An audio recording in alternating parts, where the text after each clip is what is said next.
fight fans, to episode 85 of the Hooks In MMA podcast. We're back this week with a vengeance. Took a little break to recharge the batteries there, but we've been doing a lot of research and got some great picks to share ahead of this weekend's pay-per-view event. But first off, we have to introduce this week's guest. His name is Soren, the true Viking Bach. He's in the Bellator fighting league here, coming off a big win recently in May, and is known for a big win over Paddy the Batty back in Cage Warriors earlier in his career. So he's a young budding prospect you want to keep an eye on. And Zoni here will be talking to him and learning a bit about his career later in the episode on the interview. But of course, everyone's here for the same thing, and that's getting ahead of that book. Easy Lines has been researching. We've got a great card ahead of us this weekend. Got a couple title fights here. But the main one we're all very excited to see is that light heavyweight championship between Glover Teixeira and Yuri Prochazka. So Zoni, why don't you kick things off and we'll get right into it. Yeah, recently, obviously, there's been some amazing prospects coming through, and some amazing fights that have been announced. So just going to name a few quickly. Who wants to start? Just a fighter that has been, on your radar, somebody that's been pretty exciting lately that looks like they might be knocking on the door. Yeah, I'll jump in there. I mean, there's so many coming up that I'm just taking a quick look at some of the overall list here. I mean, you got, just to start off, like Sean O'Malley, Pedro Munoz, Sean Strickland, Alex Pereira. I think coming up very soon, I believe it was Shavkat and Neil Magny, even Volkanovski, Max Holloway. That, I guess, the third fight for them. That's going to be amazing, the way Holloway's really come back after those decision losses against him. Just to name a few, and a few other ones that we think are going to be announced that I think are really, really exciting. Well, I mean, lightweight's a total up in the air with Connor there, right? Who knows what's really ever going to happen there. But if Islam does take on Oliveira, that's going to be an amazing matchup. And I also would really like to see kind of a dream match. I don't know what's going on with the bantamweight exactly, but if Jose Aldo gets to fight Aljamain Sterling, I think TJ Dillashaw is probably going to get that matchup. But if that ends up happening, I think that's truly one of Sterling's hardest matchups there. Jose Aldo, I'd like to see him take on the championship if that ever gets to happen. But yeah, Krons, what do you think? And there anyone in particular there you want to touch on, or anything you think I missed on top of your mind? Just some sleepers, to be honest with you. Maybe the casuals might not know these names, but us in the Hooks In MMA group certainly have. A couple of these guys are fighting July 16th on the fight night, Ortega, Yair Rodriguez, and that would be Jack Shore, 16-0 fighter out of Wales, squaring off against Ricky Simon. I think that's going to be a banger. Really, and then our Canadian buddy, Charles Jourdain, on the main card there, squaring off against Shane Burgos. I think that's going to be a hell of a fight. Yeah. And then we were talking too, just before the episode, there's a really good fight night coming up here, June 25th, Tarukian versus Gamrot. Really big Gamrot fan. He's got a really tough test ahead of him there, but I think it'll be a competitive fight. And then obviously Shavkat versus Neil Magny. That's going to be a banger. And then scrolling down, I would say those would be my main picks in terms of I guess up and comers or prospects. How about you, Zo? Yeah, just a couple fighters for me. One that fights this weekend, Andre Fiallo. He came into the UFC riding a 4-fight win streak. Notable wins over James Vick and Stefan Sekulic, who was getting near the top 15 at welterweight. 4 finishes to get in there, and then he fights Miguel Pereira, who obviously has been on his own win streak, beating Ponzinibbio recently. And then he's just, he almost won that fight, and he comes back and has 2 first-round finishes. He fights Jake Matthews this weekend, so that could be, his 7th win by finish out of 8. Besides that setback here in the last couple of years. So he's pretty good. And the other guy is Jalen Turner for me at lightweight. 6'3". He's got all the tools, so athletic, so long. He has 4 straight finishes, and he's fighting Brad Riddell coming up. That's on July 2nd. And if he can get that win and maybe that finish, that's top 15 for sure for him. And he's a dangerous guy to fight. So those would be my couple. Right on, right on. Nice. Good picks, good picks. A lot of great cards coming up, guys. So, of course, be sure to tune in to the Hooks and MMA podcast every Friday before the fight, just so you can lock in those parlays. Get ahead of that book so we can meet you all at the cashier. Z-Balls, I know you've got some great research here for UFC 275, so why don't you take it off here and we'll get right into the easy lines. Yeah, it's been a few weeks since we've been in action here with Easy Lines. So looking to get back in here and continue our winning streak. Well, winning rate that we've been having in 2022, I should say. We're currently at 24 wins, 15 losses, so 62% win rate. And for career, coming up at, I believe, our 2-year anniversary coming up this summer, but we're at 172 wins, 110 losses, and a 61% winning clip there on the career. So you can see we're slightly ahead for 2022, but not enough. We're on our way on the mountain here to 70%. We're not giving up. And I think this weekend's an excellent opportunity to make some strides there with a big UFC pay-per-view card. Main events, the light heavyweight championship between current champion Glover Teixeira and challenger Yuri Prochazka. I think I said that right for the first time. Yuri, despite being the challenger, comes in as the favorite. Wasn't, that's not too surprising to me, in my opinion, but the amount that he's favored at minus 200 and Glover at plus 170 is a little surprising to me. Yes, I do understand Yuri comes in with a lot of hype. He finished both Volkan Oezdemir and Dominic Reyes in the second round, actually, in both of those fights. But who else has he really beaten, right? CB Dalloway and a bunch of guys that I personally didn't really know and rise in, right? So Glover has an absolutely astonishing career here with the UFC, challenged John Jones for the title at one point, had a back and forth career after that, hanging around in the top 15. Most people thought his career was over after getting KO'd by Alexander Gustafsson and Anthony Johnson pretty brutally in that one, but he fought back, persevered at the age of 42, realized his dream and became the light heavyweight champion of the world. See, Bruce Buffer, that's why he gets paid what he does. But will it be enough to hold off this extremely dangerous up-and-comer in Yuri? The short answer for me is a resounding no.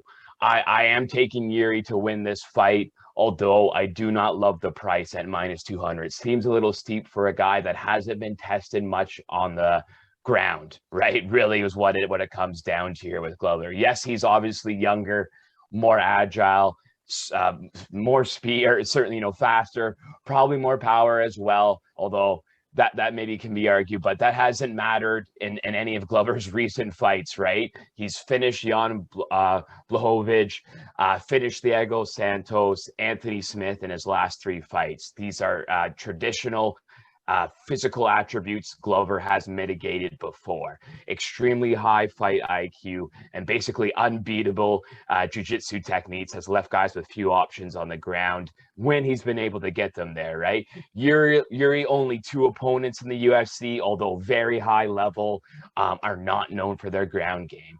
Reyes, very good wrestler, very athletic, certainly, but he mostly uses his wrestling for his defense from my memory and didn't really attempt too much in that department against Yuri. And how could you with the pressure that Yuri really puts on his opponents? He's a big boy, even for this light heavyweight division at 6'3", 80-inch reach. Glover, not small for this division either, right? He's 6'2", 76. So Yuri has a slight advantage there in height and a good advantage in reach, which does pose a problem here for Glover, but he's eliminated certainly that's eliminated when he gets them to the ground, right? And Yuri hasn't really been tested there, from my knowledge at least. There does seem to be some sort of spark to Yuri, and that's why I'm still taking him to win this fight. Him by finish at -150 will be good for 2 of my units. We'll use it in some parlays as well. It was -138 last night. It's Wednesday right now, so Wednesday evening on Bet365 -150. So money's already come down on that. Maybe it gets more expensive by Saturday and right before the fight, but I could honestly also see people starting to see value on this Teixeira side at some point here soon. So if you want to get on Glover for value, I do not disagree that angle at all. I could see him easily getting Yuri. Well, not easily, but I could easily see it. It's not going to be an easy feat, but he could, if he gets Yuri to the ground, certainly outclass him and end the fight there. Let's say more the end of the second round, third round submission, something like that. So Glover's a +260 by finish. That's going to be in some of my larger parlays as well. I also like the over 1.5 rounds at -138. Could Yuri get something crazy in the first round? Certainly, this is MMA. Anything can happen. But in these championship fights, more often than not, I find fighters take a little bit more of a conservative approach. 5-round fight. Glover's extremely crafty vet that doesn't get hit cleanly anymore, it seems like he used to. So I see him getting to at least the second round if Yuri's able to get the finish. And I don't see Glover really pulling something crazy in terms of submission feat the first round either. But if anyone's dynamic enough and can beat that defense, it is Yuri. You have to expect him to walk out wearing a tiger skin that he killed in the jungle via head kick or something at some point. So this guy's nuts. If you see him on the embedded episodes, he's running backwards on treadmills while shadow boxing, and it looks kind of natural. Yuri's able to do that. He's like a Tony Ferguson type character here. But I see the fight ending end of the second round finish by Yuri, third, potentially fourth round. But if it starts to get a bit later on, maybe that kind of more goes to the Glover side. So if you want to go Glover, fourth round finish, I don't know exactly what that is at this, probably a +2,000 or something, but that might be a nice value play as well. Anyways, I've spoken enough on it, boys. What are you guys thinking? Well, it looks like Kronz might have breaking news in terms of the line shift here. Someone's calling in. It looks like there might be some updates here in a sec. We'll let him just tie the rest of that call up. And in terms of that fight, I'm with you. Yuri could finish. I thought you were serious there, Zone. I was like, I thought the line actually changed, and he was. Well, it could be. We got to wait to hear the final word. Yeah, that's true. We got a hard connect with Bet365. So yeah, just throwing it out there. Bet365 sponsor us. Our 50 subscribers, they're gonna love it. So come at us. You won't make a mistake if you hire us. That's for sure. And Yuri could finish him. Glover also could submit him or drag out a 5-round decision with his wrestling. I could see that happening. But I honestly am sprinkling on both. And I think you said you might be doing the same, larger parlays, Glover by finish. There might be one for me. I might throw a Glover by decision. I know it sounds, crazy a little bit, but no, I don't think it is that crazy. I mean, Francis Ngannou decision. I mean, that's even crazier, and that happens. So I like that play. +600 for Teixeira decision. The wrestling, the controlling. I think if Yuri lasts, beyond 3 rounds, I mean, the punching power will go away from Glover, even if he's controlling him on the ground. So he might not necessarily ground and pound him, but he could drag out a decision. I don't know, but I think Yuri should finish him. I really do. And so for our listeners, that we agreed on it at the very least there pretty hard is the over 1.5 -138. Guys, we don't really see that often. No, I like that. And I understand why the odds makers or why that's happening within the market, because Yuri is just so dynamic. But I just don't see Teixeira getting finished like that in the first round at this point in his career, right? Like 5 fights ago, that looked like regular Teixeira, but he had some sort of turnaround, and mindset, or someone else smarter maybe can too. comment below. Yeah, exactly. Like, I guess he probably changed his technique a little bit, right? But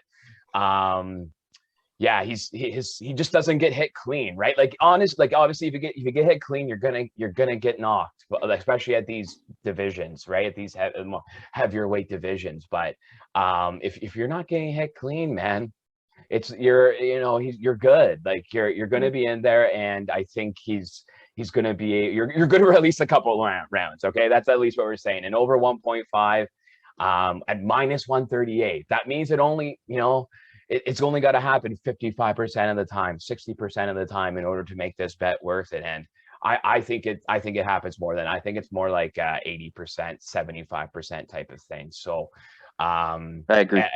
So I'm fine with that. I'm fine with taking that line. If Yuri fucking crushes him in the first round, hey, at least I have my 2 units on the minus 150 there for him by finish. And then the night goes out with a bang too. Exactly. That's okay. Yeah. Why wouldn't you, right? So there's that one. Looks like Kronz is off the line with Bet365. What are you saying there, or what are you thinking for the main event there, Kronz? I was just verifying with them. They've got 2 boosted. One, Yuri KO and round 2 plus 550, and then Yuri to win in round 2 by any plus 550. So I was calling them to say, guys, why would you make it the same odds when the one is way less likely to happen? And they're like, yeah, just go Yuri round 2 finish plus 550. Boosted boy. Give yourself the shot. Lock it up. Oh yeah. Fucking go. And let's just hope it's end of the second round. Spinning back fist. Yeah, Yuri's got like those it. crazy unorthodox strikes. Double He's shot. gonna get touched. His hands are gonna be down. Yeah. But I think he gets it done. And that's my big boy. I like that. Plus 550 is great value. Yeah. Nice. And the boosted boys, just for our audience here, boosted boys have been working for Kronz extremely well over the last month or two. So trust him on the boosties. You can't do them all. You got to pick your battles, and this seems like a hill that I'll die on. I like that. Really like that. See you at the bottom. See you there. And also something to think about with that round 2 is that he's finished his last 2 fights in the second round as well, obviously, right? But those fighters were slightly, let's say, well, probably not on Glover's level quite a bit, right? So I think that if it's going to finish in the second round, it will be the end of it. And if not, it goes a bit longer. And like Zone said, who knows? That decision plus 600, sprinkle a little on there. No one's going to blame you. But thank you. Co-main event, though, we have a women's flyweight championship. Valentina Shevchenko taking on challenger Talia Santos. Valentina, large favorite as per usual, but not as heavy as most against her. She's currently sitting at minus 600 on Bet365. Talia plus 450.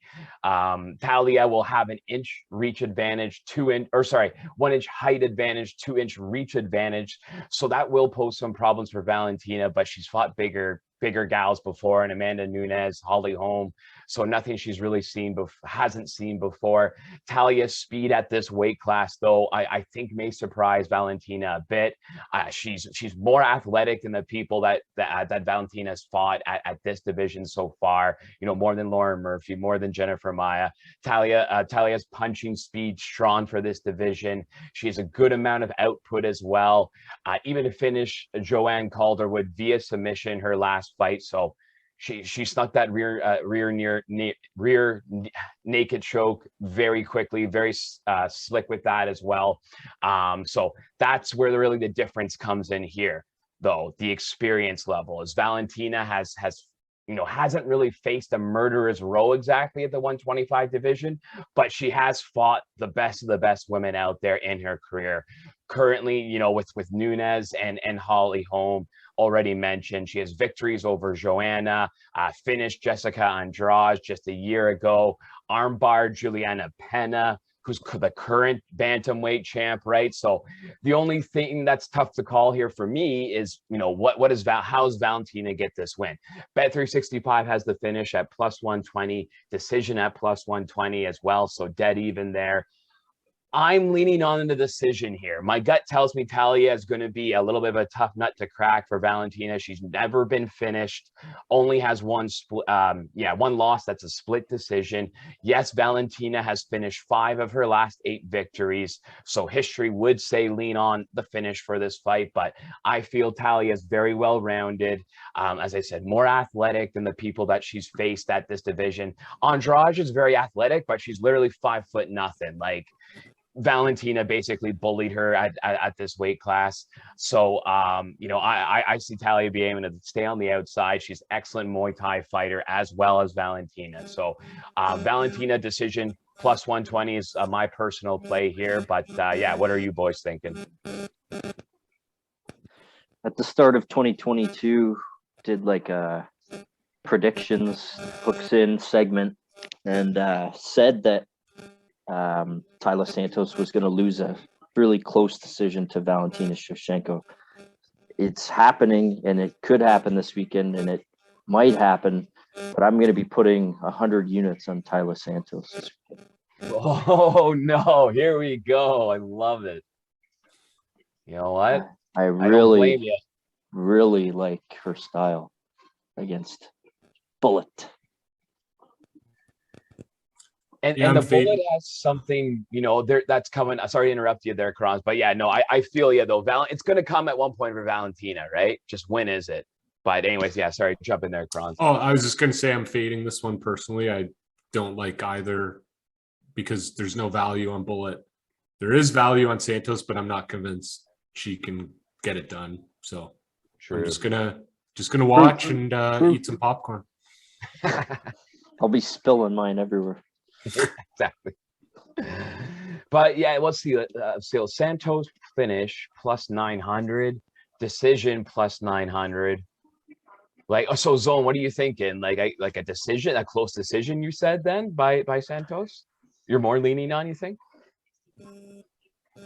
I'm not sure on either, like I don't know how it ends. I really don't. Just her +450 seems like the 100 unit played. Okay. Yeah, without knowing. It's double the payout would be nice, but it's not risking it. Yeah, exactly. You might as well. Yeah. You might as well just go. I'd just be guessing 50-50. Like Kron said, take a popcorn to the face and couple kernels, couple sodas, and you're good. Extra. Yeah. Oh, I like that. But yeah, no, I think so the next fight up I had was, well, I mean, obviously is Joanna and Weili Zhang. I didn't have anything too scripted or notes written down for this one at least, but Weili currently a -175, Joanna +150. So a little bit more of a pick'em fight here as compared to the other ones. At least this is a rematch, of course. I think it was named Fight of the Year, at least by a few publications in 2020, I believe it was. So yeah, no, I mean, it's going to be a great fight either way. They match up extremely well. I'm leaning on Weili Zhang here, -175 though. Not the best value either, right? That's tough to take, but this is a 3-round fight. I do like it to go to decision. Fight to go to decision -225. Not great value there per se, but in the parlay, I think it's nice. If you want to parlay it with some of the things we spoke about earlier that were more -150s and whatnot, -200s, you take a 2-leg parlay with that, I think you're looking all right there, because I don't see each other really finishing each other. They already went for a 5-round war. They already put each other through hell, basically, right? So I think they're going to be able to do it for nothing's changed in the last 2 years. I think also Zhang kind of learned from that Rose knockout that was done to her, right? So I think she's gonna be a little safer as well. So -225, that's the only thing I'm kind of up for the fight to go decision. That's the main thing I'm leaning on. If you want to go Weili Zhang +140 by decision, Again, I think that's looking like, to me, actually something I'm going to add in there. But if you want to go Joanna decision plus 225, I can't fault you. I think I'm mainly going to be on Wiley here. But what are you guys thinking? I got Whaley, and it's going to finish on the ground. I don't know if it's going to be decision completely outclassing her on the ground, or if she's going to slip in a submission. But it's going to get there. And right now at this point of their careers, Wang Zhili's she's the better fighter. I mean, Joanna's an Instagrammer now, and you know how much focus is there left, even though the winner of this gets the title shot. So I mean, there is a lot on the line, but True. I think I do like mostly Whaley by decision. I think you said plus 190 40. plus 140. Yeah, that's what I like most. So that's what I'm. But her by now you're starting to convince me a little, or at least now, yeah. Because I mean, Joanna, you have to question her motivation a little bit, right? She also did sign a new contract, right, with UFC. So she's pretty much guaranteed a certain amount of probably pretty good show amount money, no matter what happens over the next couple of fights. So yeah, she's been living the life. She's all tanned up, she got her tits done, whatever, a couple of years ago. So like, she's just loving life down there in Florida. So, but that doesn't mean that, you know, some people love the life and still perform really well. So, you can't take it away from her necessarily, but you know, now I'm starting to waver a little bit on the decision, but, we'll see what happens fight night there. But yeah, Kranz, what are you thinking? Same as you guys. Joanna seems distracted. She's been out of the ring for 2 years now. Yeah. Wiley has seemed to slow down, right? And her 2 losses to Rose didn't look great. But then again, should likely bounce back. Should have confidence because she's already beaten Joanna and has the code to beat her. So yeah, I'm liking Wiley by decision. And but just to add too, I also say that because she said with training with Henry Cejudo, if she doesn't use her wrestling in this fight, it would have been a waste of training. So I think she's really going to focus on that part of the game too. Makes sense. Yeah, I could see that. So, hey, we can only hope they replicate what they did in the first fight, because that was one of the greatest of all times. Best women's fight ever, and maybe totally. Yeah, it's up there in both, but certainly for females, greatest match of all time. So as a fan, this is one I can't wait to see. So. Yeah, you almost wish it was 5 again. Yeah, really should have given like the Nate Diaz treatment. Yes, just made it 5 rounds. Really. Yeah. No one would mind, I don't think. No one. But for Boosty Boy there, they have Wiley by plus 700. First round finish plus 700. So hey, like you might as, you know, because, and again, if it will finish, or like, you know, I guess, you know, first round finishes just they happen a little bit more than second and third rounds, right? So at plus 700. That seems all right to me. If you want to jump on there, because Zone's you guys are starting to convince me a little bit on that finish for Wiley, and Joanna's kind of her motivation is her head there, but who knows, right? She's obviously performed extremely well over her entire career, so she'd rather take a draw at plus 8,000. True, fair enough. That's good. Good, solid point. Well, with that note, I think I'm done in terms of my picks there. But Zone Kranz, any any undercard or anything else you're looking at? Oh, nice. Now, I don't want to ruin Zones, but I have a really strong feeling, and I know what you're gonna say. No, just for our fans, we haven't talked about this prior. I'm just throwing them out there. I really like this parlay, and it is Brendan Allen. It is Andre Fialho, who Zone did call out earlier in the show, and Cop. I like those 3 together. It's plus 228. 3 favorites, but I think they're 3 favorites that should win and have a really good chance at winning. And it could just be a nice, easy, 3.2 to 1 odd parlay. Yeah, exactly. Yeah, plus 228 for our American viewers. So yeah, it's basically you're printing money again. I like it too, and I hate to contradict myself. The one that does worry me is the Matthews one, though, because he's a really smart, slow, like tactical fighter, and he could lull Fiallo in because Fiallo likes to go hard and finish, eh? So he Right. could lull him in and just use distance, and if he doesn't hit him with that shot, he could drag it out and maybe outstrike him. I hate saying that because I really like Fiallo, but that parlay is really good. Other than that, Crons, I still think Fiallo should win, but I could see Matthews doing that. But that parlay's for that money too, plus 228. 28, yeah, solid. Yeah, and then even if you eliminate Fiallo there, and you just have Allen and Cape or Cop, however you say that, it's a minus 105. I mean, you double your money, folks. You're not getting that in the stock market. So one of my locks of the night is Brendan Allen. I think he's trying to prove himself because of that Curtis loss. So I actually think he's gonna finish. I think he's gonna finish Malkoon, choke him out. Agreed. Yeah, love it. And then okay, so what's the you go ahead. Well, Brendan Allen by finish plus 105 there. Perfect. So 100 units. There we go. Even easier, even better than minus 105. Well, if you got the units, hey, if you got the units to play, we're talking cents, right? Yeah, exactly. Hey, if your unit's a cent, then why not? Is there a cent? There's no cent anymore. Is there even? Do they even have penny? No. 100 nickels. Okay, everyone. For the guys that are listening that actually do care, a unit is 5% of your bankroll. Or, well, I mean, it depends, right? Depends on how conservative you want to be. But let's say 2 to 5% of your bankroll, right? 2 units can maybe be like a 5% play of your bankroll. So that's when we're throwing units on there for the guys that are listening. That's what we're talking about there.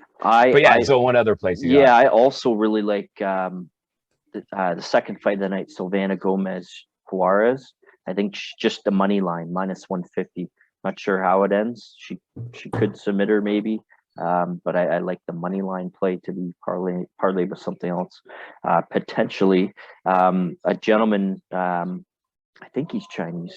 He fought Canadian Achilles Estramadura on the Contender Series last year, and Estramadura was like a minus 700 favorite, and this guy's hands were unbelievable. And I really like the stylistic matchup against Steve Garcia here. So I like him on the money line, plus 140. Exciting young prospect. And the other one was Jack Della Maddalena. Remember that name? This guy is going to be really, really good in the division. Amiv is, he's like the worst Dagestan wrestler there is, which is still probably pretty good, but he doesn't look any more dominant than like he should with coming where he's from. I have been unimpressed in some of his fights. He's escaped a few from losing. So Jack Della Maddalena, amazing finish last time out, and potentially finishes him, but I just like the money line at minus 150 here, and that's it for me. Amazing. Well, that was a great episode. It's good to be back. Episode 85. Make sure to tune in next week for episode 86. Might post it out this weekend, but we are on a 9-month win streak, being profitable on Bet365. Good for $4,100 in profit. So you better be following us. You better be locking in these parlays because, like Z said, we're above 60%. We're on the grind to 70, and we'll see y'all at the cashier 2 a.m. Sunday morning. Let's get it. Double boosted. Next up on the Hooks In MMA podcast, we're lucky to have on 15-1 lightweight. Got a big match coming up next weekend, May 6th at Bellator 280. Soren, the true Viking Bach. How's it going today, man? Hello, pleasure to be here. Thank you so much. Yeah, no, we appreciate it, and thankful that you took the time to spend a few minutes with us and just take us back a little bit. We haven't spoken before, so just what kind of got you into MMA, and did you, I guess, play any other sports growing up that made you settle on MMA, and then obviously you've been successful since? Yeah. So in my family, I have two cousins that did Greco-Roman wrestling on quite high levels. I've gotten to world championships, and growing up, getting to be around 6 or 7 years old, I just needed to be like them. So I started wrestling Greco-Roman style, and never really looked back. I mean, when I got to be around 14, 15, I mean, that's kind of where most of the young athletes they get their mind up for other things. So I think my wrestling coach, she was, I mean, two things. We just started an MMA team in direct succession after the wrestling practice. So that's one thing, and I think he wanted to keep me interested in the sport and not risk losing me to girls and booze. Yeah, yeah. So even though back then, I mean, this is 15 years ago now. Damn.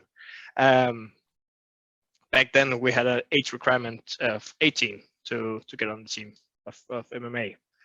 But coming in with the Greco-Roman background, I think that's kind of what got me hooked into MMA, being the kid and coming in and throwing around the grown-ass men. Yeah, that would hook you in for sure. Yeah, so I always like to ask, very successful career, only the one loss, but what did you take away from that one loss, and how have you been able to get back on this winning streak that you're currently on? Yeah, so I mean, I can only speak to the one loss since I haven't got any more, but I mean, that hurt.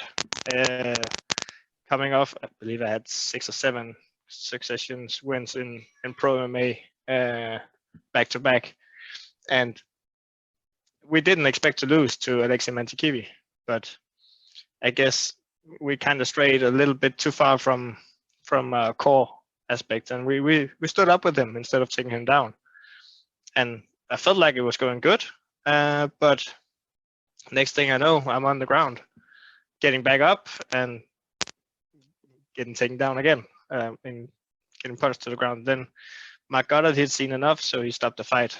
And I mean, today I appreciate the thought, because the ref is there to be our man. I mean, Yeah. to make sure that we don't take unnecessary damage. But I can tell you, in that moment, I didn't feel done. I had way more to give. So what did I take away from it? I mean, we definitely got back to the drawing board right away, and while we kept working on the stand-up aspects of MMA, we still, I mean, in our game plan and our strategy for the fights coming up afterwards, had more of a secure game plan to take them down and beat them up on the ground. Yeah, and you've implemented the strategies very well. Obviously, a big win over Paddy Pimblett. Most people obviously know him because of his, I guess, superstardom in terms of his personality and all that stuff. But at the time, I remember watching that fight, and just a fantastic overall performance. He wasn't as big as he is now in terms of the popularity, but that's a big win on the resume. But you got this win streak going here, and then it can continue next weekend against Charlie Leary. So what do you think about him as an opponent, and how do you think you stack up against him? Yeah, so we were originally scheduled to meet Saul Rogers. So I've been preparing for Saul Rogers for almost 3 months now. So it's always a bummer to have everything strategized and scheduled accordingly, and then opponent gets injured in the last moment. Luckily, tough guy like Charlie Leary gets in and says, "Well, I'll take this fight in 14 days." I mean, no biggie. From what I didn't know him, but looking at his resume and his professional career, is like, I thought I was beginning to be one of the kind of veterans, because I went pro kind of early, and been a pro for almost 10 years, but damn, he's been a professional fighter longer time than I've been able to buy beer in Denmark. And so definitely a tough opponent. While I wouldn't think of him as highly ranked as someone like Saul Rogers. I definitely think he's mentally tougher than Saul. And I mean, one of the things I pride myself on is mental toughness and getting into the fight and overworking them, grinding them down until they give me the finish. Yep. That's gonna be a tough one with Charlie. Looking at him and strategizing about him, we see a lot of holes in his game, but also he's kind of funky in his. I mean, he's knocking people out left and right. Yeah. And so we're gonna be careful of that and utilize my advantage in this fight. Absolutely, yeah. And that is a dangerous opponent either way, no matter what the record, a guy who's mentally tough, because it's tough to put him out. And he's always got that, that willpower and belief in himself. So, it's a great, a great chance, even though, Saul Rogers dropped out, but it's good that he stepped up and you still got to fight. And that's positive, and can't wait to watch that. Do you have any sponsors, shout outs, or social media to finish up? Yeah, so you can follow me at Soren Viking on every social media platform. I'm getting to be kind of old for this stuff, but I'm doing my best. And Grimfrost is in my corner, and they got my back with the shield wall. Pride or Die, representing on my fight shorts. So got a couple of newcomers here in step 1. Got some nice bamboo underwear for you. And latest edition is going to be Muscle Gain, Danish brand, with the constriction weight training. Never tried it before, but we've got to get into that now.